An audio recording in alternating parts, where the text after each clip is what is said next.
Boa noite, amigos. Que a paz de Jesus esteja conosco. Que tenhamos uma noite agradável, plena de boas reflexões. Antes de adentrarmos ao tema, quero parabenizá-los por, num pleno sábado de carnaval, com essa chuva. Eu estou muito feliz com a presença de vocês e com a presença de almas tão queridas. Sejam todos muito bem-vindos. Falando em carnaval, nós não vamos nos adentrar ao tema, mas a espiritualidade superior informa que esse é o período de vibrações mais densas que abatem sobre o nosso país, um período muito difícil, e as estatísticas ao final de cada carnaval mostram isso, né? O número de acidentes, de situações extremamente difíceis, os exageros, né? E a situação fica muito densa, muito pesada, cinzenta, porque o Caetano Veloso tem aquela música que diz assim: atrás do teu elétrico só não vai quem já morreu. Ah, será que é verdade? Quem mais vai é quem já morreu. Meus irmãos, a população de espíritos desencarnados do planeta Terra é da ordem de 3 a 4 vezes a de encarnados. E como entre nós encarnados tem muita gente que se compraz no mal, nas práticas infelizes, essa mesma proporção ocorre no plano espiritual, já que somos todos habitantes desse planeta, encarnados e desencarnados. Então, essa época é bem tensa, perigosa. Portanto, mais uma vez, parabéns pela decisão de aqui estarem. Como o Márcio falou, a casa optou por trazer um estudo aprofundado dessa oração sublime que foi proferida por ninguém menos que o próprio Jesus, nosso mestre, o Pai Nosso. E a oração do Pai Nosso foi dividida em 12 partes e nós vamos tratar de uma delas. A 8ª parte, vamos refletir em torno da expressão perdoai as nossas dívidas ou ofensas. O Pai Nosso é dirigida a Deus, tanto é que ela se inicia assim: Pai Nosso que estás no céu. Somos nós em comunicação com o Pai. É uma louvação e ao mesmo tempo uma rogativa a Deus. Quando nós oramos o Pai Nosso, e todos fazemos isso com frequência, não é? Alguns de nós, vez ou outra também isso muda, fala assim: perdoai as nossas dívidas. Outras vezes dizemos: perdoai as nossas ofensas, não é verdade? Quem de vocês já não teve um milímetrozinho, uma duvidazinha na hora, fala assim: mas que será que eu falo? Dívidas ou ofensas? Verdade ou não? Será que existe uma maneira que está mais certa que a outra? Como é que é isso? Com essa dúvida eu fui fazer uma consulta e fiquei até surpreso, porque vocês sabem que são 4 os evangelhos canônicos, os evangelhos oficiais, que foram escolhidos dentre mais de uma centena de evangelhos, escolhidos por São Jerônimo. A pedido do Papa da época, São Jerônimo escolheu esses 4 evangelhos canônicos, que são os oficiais da igreja e também, é claro, do Espiritismo, até porque Emmanuel, em algumas das suas obras, deixa bem claro que não devemos nos preocupar com eventuais adulterações que os homens fazem nos evangelhos, porque o ensino moral do Cristo, que é o que verdadeiramente nos importa, está plenamente preservado nos 4 evangelhos. A espiritualidade com certeza cuidou para que fossem esses os 4 evangelhos escolhidos e preservados. Mas o curioso é que nos 4 evangelhos, que são de Mateus, Lucas, Marcos e João, nos 4, tem 2 deles falam do Pai Nosso. E no evangelho de Mateus, ele, ao retratar a oração proferida por Jesus, cita dívidas. Mateus. Em Mateus 6, perdoai as nossas dívidas, assim como perdoamos os nossos devedores. Fiquei a imaginar o seguinte: Mateus era Levi, que era um publicano, um cobrador de impostos. Então, no seu pensar, dívidas era mais compatível até com a sua atividade, não é verdade? E já em Lucas 11, ele usa pecado. O Evangelho de Mateus está dívidas, no Evangelho de Lucas, pecado, que tem o mesmo sentido de ofensas. Perdoai os nossos pecados, perdoai as nossas ofensas. Por sinal, todos os evangelhos foram escritos em grego. E no grego original, a palavra pecado é hamartia. E fomos verificar então o significado dessa palavra, hamartia, e é muito legal, porque hamartia, traduzido como pecado para o português, hamartia significa errar o alvo. Então, vejam bem, não é que a gente erra, não é que a gente comete pecados, a gente erra o alvo, né? É mais legal, né? Então, as duas formas estão certas, resumindo a ópera. Fiquem despreocupados, ao orar, tanto uma como outra, é o mesmo sentido, né, Regina? Nós fazemos um curso, o Márcio falou dos cursos, e nós temos a oportunidade de estar iniciando o estudo aprofundado da doutrina espírita, que é uma outra etapa depois dos 3 anos primeiros, e a Regina é a nossa monitora e tem sido uma alegria. Parabéns pelo seu trabalho, viu, Regina? Então, não existe grande diferença entre dívidas ou ofensas. Agora, por falar em ofensas, será que nós ofendemos a Deus? Imagina então Deus, né? Ninguém consegue imaginar Deus como uma figura, né? Mas, viajando um pouco, né? Imagina Deus que está lá sentado num trono, cuidando dos universos. Pouca atividade, né? Pouca preocupação tem Deus, né? Cuidar de todos os universos, de todas as galáxias, de todos os planetas, de todas as pessoas. E aí, o Márcio está aqui e tal, aqui em Bertioga. O Márcio não, porque praticamente é perfeito. Mas eu digo, uma pessoa comum comete um deslize, né? E aí Deus chega lá assim: o Márcio me ofendeu. Será? A gente não está com essa bola toda, né? De imaginar que nós podemos ofender a Deus. Deus jamais se ofende. O que nós ofendemos são as leis de Deus. Verdade, né? A gente ofende as leis, que são eternas, imutáveis. Então, com essa questão de dívidas, etc., que todos os nossos débitos com as leis de Deus terão que necessariamente ser saldados. Disso ninguém escapa. Ninguém escapa de saldar os próprios débitos. É justo, né? A cada um segundo suas obras, é óbvio. Eu gosto da seguinte ideia: Senhor, ajuda-me a perdoar os outros, da mesma forma que o Senhor me perdoa. Ajuda-me. A lei de Deus se resume na lei de amor, de maneira que, sempre que não pensamos ou agimos no amor, eu estou falando aqui do amor universal, não é aquele amor caseiro, não, para os nossos, né? Porque amar os nossos é quase uma obrigação, não tem lá muito mérito em amar os nossos, né? Eu falo do amor universal, amar ao próximo. Então, sempre que a gente se distancia do amor universal, estamos nos distanciando das leis de Deus e, portanto, contraindo alguns débitos. Em geral, se a gente se dispuser verdadeiramente a analisarmos com honestidade e com humildade as nossas posturas, não é? Quando a gente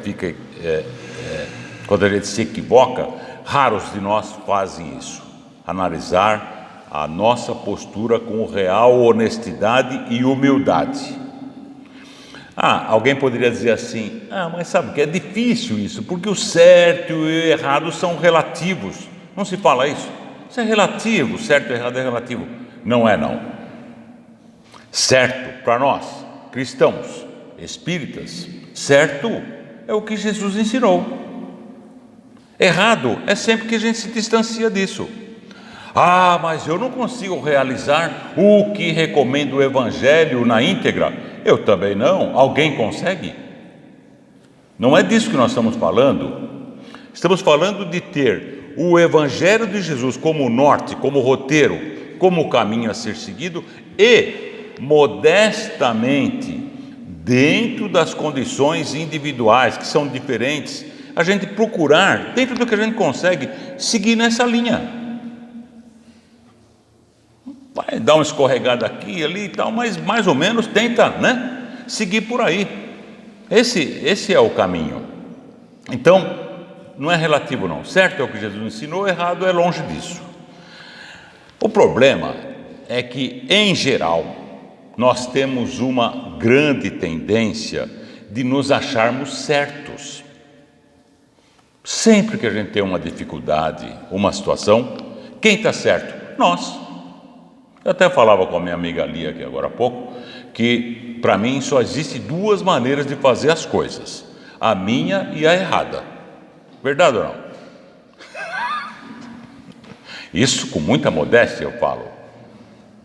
Mas é verdade, sempre que a gente tem um embate, uma situação, qualquer um problema com o outro, nós estamos certos, portanto o outro está errado. Será?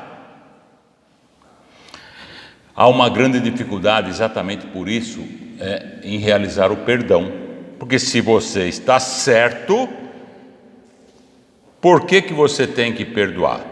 O outro errou, ele que se desculpe, não é? E com isso a gente vai acumulando alguns débitos ao longo do caminho, que, como eu já disse, necessariamente terão que ser reparados. Agora, o legal é que à medida que a gente vai evoluindo, a gente vai se melhorando. Esse processo acontece, graças a Deus. O progresso é inevitável, é inexorável. O fato, meus irmãos, com todas as nossas falhas, hoje somos melhores que ontem e amanhã seremos melhores que hoje. A gente vai escorregando aí pelo caminho e tal, aparentemente a mesma coisa, mas a gente está melhorando. O mundo está melhorando, por incrível que possa parecer, com a gente vivendo dia a dia. Então, à medida que a gente vai evoluindo, vai melhorando o nosso conhecimento, vai havendo uma cobrança íntima. Essa cobrança vai se consolidando. A gente ainda continua incorrendo em erros, em maus hábitos, mas vai aumentando no âmago do nosso ser uma cobrança íntima. E é isso que vai conduzir à melhora, à mudança, à reforma. Até porque, meus amigos, a grande razão, o grande motivo, quase que o único, por termos encarnado, é para nos melhorarmos. Verdade ou não? A gente faz um monte de coisa aí no meio do caminho. Cresce, vai na escola, come, namora, casa, não casa, e compra uma casa, não compra, e vai por aí, vai trabalhando, e depois mais tarde aposenta, depois no meio do caminho tem filhos, depois tem netos e tal, e depois desencarna, Tá tudo certo, é por aí mesmo. São coisas importantes, mas a mais importante é retornarmos ao plano espiritual melhor do que aqui chegamos. É para isso que a gente encarnou. Basicamente é isso. Mas a gente então, com o passar do tempo, vai adquirindo conhecimento e a gente vai tomando consciência de que temos algumas posturas inadequadas no nosso modo de pensar, de agir, em relação às leis divinas, não é? Que, por sinal, leis estas que estão gravadas na nossa consciência. Questão 621 do Livro dos Espíritos, Kardec pergunta: onde estão gravadas as leis de Deus? E a espiritualidade superior responde com uma única palavra: na consciência. Não haverá essa história que quando chegarmos ao plano espiritual de volta vai ter um julgador, Alguém vem aqui agora, vamos ver aqui o negócio, agora você vai para cá, vai para lá. Não é nada disso.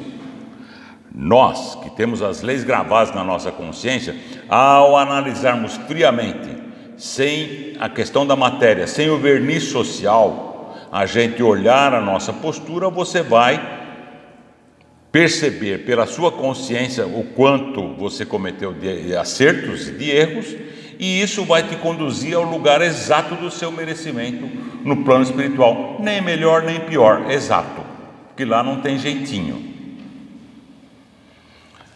Em O Evangelho segundo o Espiritismo, diz assim, os espíritos superiores dizem assim: o homem de bem é o que pratica a lei de justiça, amor e caridade na sua pureza. É bondoso, humanitário, benevolente para com os outros, porque vê irmãos em todos os homens, sem distinção de raças nem de crenças. Não é vingativo e, a exemplo de Jesus, perdoa as ofensas. Não ignora que, como houver perdoado, assim será com ele mesmo. Na questão 919 do Livro dos Espíritos, Kardec pergunta assim: qual é o meio mais prático, eficaz que o homem tem de se melhorar nesta vida e resistir às atrações do mal? E os espíritos superiores disseram assim: um sábio da antiguidade já nos disse: conhece-te a ti mesmo. Qual é a maneira que temos de nos melhorar ainda nesta vida? Autoconhecimento, conhecer a si próprio. Pode parecer meio bobo isso, né? Como assim? Claro que eu me conheço. Tem gente até que, além de se conhecer, conhece o outro também. Ou quem não viu ou não vivenciou uma situação da vida aí, por exemplo, uma DR, né? Discutir relação. Aquelas coisas que resolve fazer às 3h30 da manhã, né? Aí discutir relação. Aí a pessoa está no calor da discussão, um fala assim: olha aqui, ó, eu te conheço, eu sei o que você está pensando. Já viram isso, né? Pretensão, hein? Não conhecemos nem a nós próprios, quanto menos aos outros, né? Santo Agostinho diz que o conhecimento de si mesmo é, portanto, a chave do melhoramento individual. E ele dá um exemplo. Vocês já viram aquele ensino de Santo Agostinho, que ele diz que naquela vida, na encarnação que nós conhecemos, lá pelo ano 370, mais ou menos, depois de Cristo, Agostinho diz que ele tinha uma fórmula muito simples, que ele realizava todos os dias. Ao deitar-se, naqueles minutos antes de adormecer, Agostinho passava o dia que havia terminado, em revista. Então eu levantei, tomei café, fui aqui, fiz ali, tratei com isso, fez aquilo, e agi dessa maneira com aquela pessoa, agi daquela outra com o outro. E ele fazia essa análise, com honestidade, é claro, né?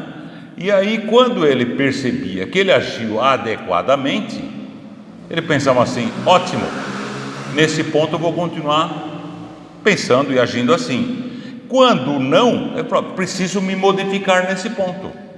E na dúvida, porque às vezes a gente tem dúvida: será que isso que eu fiz está certo? Na dúvida, ele recomenda que a gente se coloque no lugar do outro. Está com dúvida se você agiu corretamente? Fique no lugar do outro e receba aquilo que você fez. Como é que você vai se sentir? Se sentiu bem, foi bom, senão não. E Agostinho diz que com essa prática ele conseguiu melhorar-se ainda naquela vida. Esse é um processo muito bonito de reforma íntima. Jesus disse: o amor cobre a multidão dos pecados. Então, o amor, a prática do amor, o arrependimento sincero, o desejo do bem, não irão, é verdade, apagar as nossas faltas. Porque a gente aprendeu no passado aí umas coisas do tipo assim: sujeito aprontou, foi da pá virada a vida toda, aprontou poucas e boas. Aí, no leito de morte, 5 minutos antes de desencarnar, se arrepende. Pronto, ganhou a felicidade eterna, vai direto para o paraíso. Faz sentido isso? Claro que não. É verdade que um arrependimento sincero, mesmo nesse momento, vai ajudar muito. ele vai chegar ao plano espiritual numa outra condição vibratória, mas os seus débitos terão que ser saldados, senão fica muito fácil, né? E aquele que desencarna num acidente que não tem nem tempo de dar uma arrependidinha, não seria justo, né? Porém, esse arrependimento, esses sentimentos, o desejo do bem, como eu disse, não vão apagar as nossas faltas, mas irão atrair a misericórdia divina para nós. O desejo sincero de melhorar-se, da prática do bem, faz com que toda uma legião de bons espíritos, felizes com a nossa predisposição de mudança, nos ajudem, nos sustentem energética, vibracionalmente e nos deem forças para que perseveremos nas boas intenções. Essa é a chave. Se você tiver esse tipo de desejo sincero, você vai receber a ajuda do plano espiritual, que vai te sustentar na sua boa vontade. Não vai resolver o seu problema, nem vai pagar os seus débitos, mas vai te dar forças para que você siga adiante. Meu amigo, meus amigos, outra coisa sobre o perdão: o que passou, passou. Não dá para voltar atrás, não dá para ter um novo começo. O Chico diz isso, Chico Xavier: não é possível nesta vida termos um novo começo. Não tem como você voltar ao ventre da sua mamãe, mas podemos sim ter um novo fim, dependendo de como conduzimos a nossa existência daqui para frente. Então, auto-perdão, que nem diz a música lá, a música popular: levanta, sacode a poeira e dá a volta por cima. Bora, já foi, não tem como voltar atrás. Paulo, o grande apóstolo Paulo, que foi, meus amigos, quem leu aqui Paulo e Estevão, a obra Paulo e Estevão, meus amigos, magnífico, é a mais importante obra da literatura espírita mundial, é uma coisa espetacular, não é? E quem lê o livro sabe, ou mesmo quem conhece a história, sabe que Paulo foi o primeiro perseguidor dos cristãos. Foi ele que inventou essa história de sair perseguindo, martirizando cristãos por aí. Chamava-se Saulo, era um doutor da lei. Então, tinha todas essas práticas de imolar, apedrejar, mas às portas de Damasco, ele estava indo a Damasco para perseguir lá, para achar um cara que ele ia matar também, o Ananias.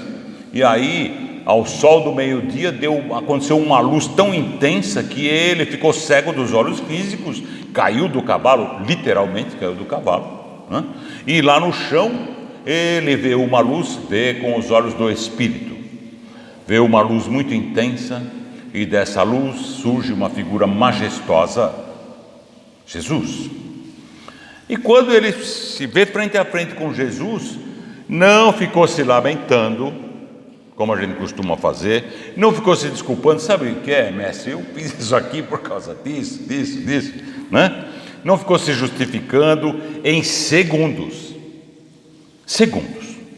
ele percebe claramente os equívocos de toda uma vida, se arrepende sinceramente, levanta os olhos para Jesus e diz: Senhor, que queres que eu faça?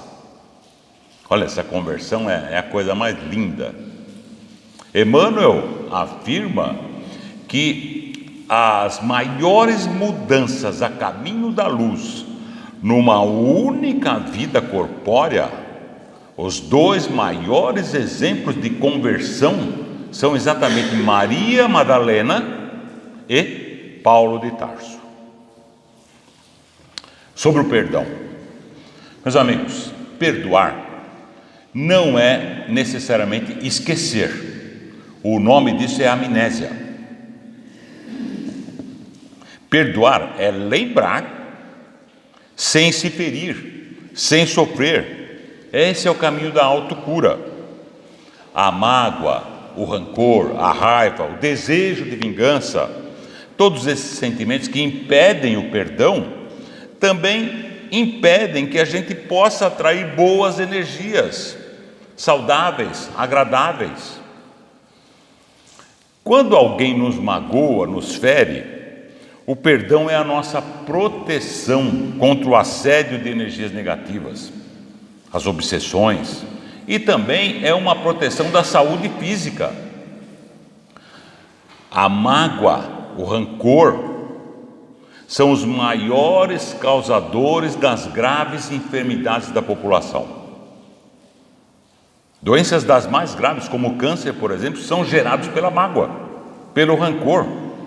Então, eu costumo até dizer o seguinte, meu amigo, essa questão do perdão, se você não for perdoar por amor, perdoe por interesse, porque é bom negócio. Sabe? Para você se livrar desse problema. Eu vou tentar trazer um conceito aqui, que eu estive pensando esses dias. É o seguinte, o perdão convencional, que a gente entende, é o seguinte: houve uma dificuldade, um problema, mais ou menos grave, e aí o perdão consiste, pelo que entendemos, é você passar uma borracha nisso tudo, abraçar a pessoa e dizer, olha, eu te amo, está tudo bem, esqueceu, está tudo bem, não é isso? Esse é o conceito básico do perdão. Fácil? Não. Não vamos ser hipócritas. Se você tem uma grave dificuldade com uma outra pessoa, não é amanhã, porque você veio aqui ouvir uma palestra sobre o perdão, que vai cruzar com essa pessoa e, vem aqui, eu te amo. Então, o coração bate diferente, as energias são diferentes, está na natureza. Diante de um desafeto, você vibra de uma maneira diferente. Verdade ou não? Não é? Então eu fiquei pensando o seguinte: quando você tem, e todos nós já passamos, estamos passando ou vamos passar por isso, quando você tem uma dificuldade grande com uma outra pessoa, em geral nos achamos certos, é claro que já falamos disso, não é? É comum que tanto nós como o outro pensem permanentemente no problema, não é verdade? Meus amigos, o pensamento é energia eletromagnética, e o pensamento tem nome, endereço e chega sempre, de maneira que você aqui ofendido, magoado, triste, com um problema causado pela outra pessoa, você vai estar permanentemente em conexão mental com aquele espírito, com aquela pessoa, e a recíproca é verdadeira. Há uma troca permanente energética inferior, ruim, que provoca, e sem falar que o plano espiritual inferior, nada de braçada, se aproveita dessa situação e aí se implanta as grandes obsessões. Então é aquela conexão, são algemas, um preso com o outro. Não é assim que funciona? Né? Então, eu fiquei pensando no seguinte, de fazer uma proposta de você desligar-se. Se não é possível resolver de vez a situação, né?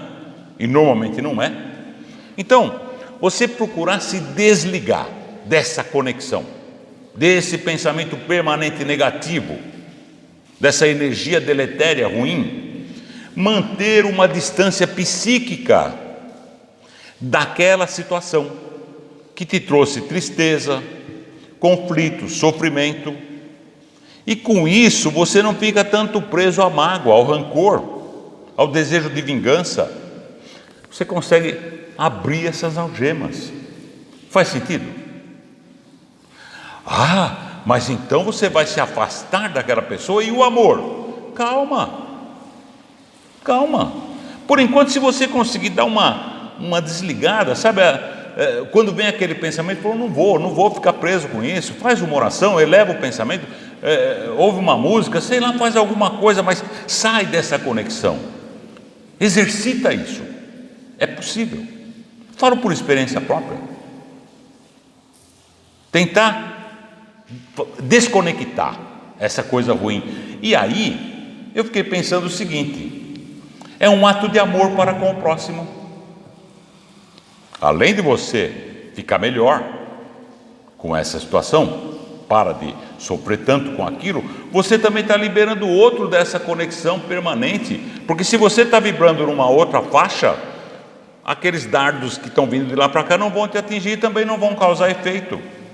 É uma forma de você ajudar também o outro. Guardar rancor é como você segurar um carvão em brasa. Você vai lá na churrasqueira, pega um carvão bem em brasa lá e pega na mão para atirar no outro que você está com raiva. Quem vai se queimar primeiro? É isso. O rancor, a mágoa é isso. Então a ideia é afastar-se, libertar-se desses sentimentos ruins, desagradáveis, evitar reviver constantemente aquelas situações infelizes, e com isso a gente vai se livrando dessas energias ruins que fazem tanto mal para a gente e para os outros. Até porque não só para aquele que tem um problema, mas é chato conviver com alguém que está sempre se queixando, né? Os queixosos, é horrível. Então o objetivo do perdão é libertação. Liberte-se. A ideia seria o seguinte: perdoe o mal que te fizeram, mas não esqueça a lição que você aprendeu. Tem que servir para alguma coisa o problema, né? E perdão é treinamento. Pode parecer meio maluco isso, mas é o seguinte: todas as virtudes são passíveis de treinamento.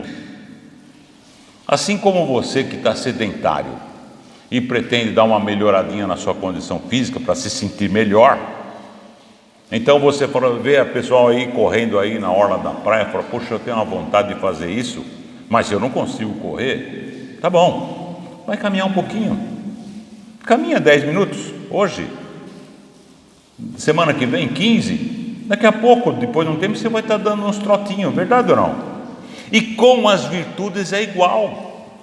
Você pode treinar isso. Eu sou impulsivo, eu respondo, comigo bateu, valeu, levou, né? Segura um pouco, por exemplo, treina, morde a língua, engole, você vai conseguindo se melhorar. No livro Pai Nosso, que tem o mesmo título da oração, trazido pelo Espírito Meimei, pelas mãos abençoadas de Chico Xavier, tem uma história que chama-se O Efeito da Cólera. E conta que um velho judeu, de alma torturada pelos pesados remorsos, chegou certo dia aos pés de Jesus e confessou todos os seus pecados. Ele dizia que, valendo da autoridade que ele, aquele homem, detinha no passado, havia despojado vários amigos de suas terras, de seus bens, roubou os outros, arremessando muitos à ruína total, até tornando-se escravos. Maldade premeditada, ele mesmo falando com Jesus, semeara em muitos corações o desespero, a aflição e até a morte. Achava-se desse modo enfermo, aflito, perturbado, porque lembra que eu falei da consciência? Ele estava doente. Procurou os médicos, que nenhum solucionava o seu problema, porque as raízes do seu problema perdiam-se nos profundos labirintos da consciência dilacerada. Jesus, ali mesmo, na casa de Simão Pedro, estava Jesus na casa de Pedro, orou por aquele doente, aplicou-lhe um passe e disse: vai e não peques mais. O homem, na mesma hora, aquele ancião, sentiu uma onda de uma vida nova penetrando o seu corpo, sentiu-se curado e saiu agradecendo a Deus, plenamente feliz. Quando saiu da casa de Pedro, tinha do lado de fora uma fila de pessoas que queriam falar com Jesus, assim como ele estava há pouco tempo atrás. E nessa hora, sofredores ali que esperavam pelo Cristo, um pobre mendigo, sem querer, acabou pisando no pé daquele ancião e tinha um calo no pé e doeu. O nosso amigo restaurado, curado por Jesus, soltou um grito de dor e atacou o mendigo a bengaladas. Na mesma hora, bateu no homem. Virou um tumulto. Jesus saiu lá da casa do Pedro para ver o que estava acontecendo, para apaziguar os ânimos, e contemplando a vítima em sangue, que o homem bateu nele com a bengala, falou assim para o agressor, para o ancião, que tinha sido curado: depois de receberdes o perdão em nome de Deus por tantas faltas, não pudeste desculpar a ligeira precipitação de um companheiro mais infeliz que você? O velho judeu, agora pálido, pôs as mãos sobre o peito e falou para Jesus: mestre, socorre-me, sinto-me desfalecer de novo, o que será isso? Ficou doente de novo, né? Jesus falou assim, triste, Jesus ficou muito triste e falou: isso, meu irmão, é o ódio e a cólera que outra vez chamaste ao próprio coração. Somos nós, né? E Meimei termina a história acrescentando assim: e ainda hoje, isso acontece a muitos que por falta de paciência e de amor adquirem amargura, perturbação e enfermidades. Tem uma trovinha também de Meimei, para a gente encerrando, chama O Silêncio. Ela diz assim: o silêncio, diante das dificuldades, o silêncio ajuda sempre. Quando ouvimos palavras infelizes, quando alguém está irritado, quando a maledicência nos procura, quando a ofensa nos golpeia, quando alguém se encoleriza, quando a crítica nos fere, quando escutamos a calúnia, quando a ignorância nos acusa, quando o orgulho nos humilha, quando a vaidade nos provoca, o silêncio é a gentileza do perdão que se cala à espera do tempo. Que Deus abençoe, perdoem e até uma próxima oportunidade. Posso?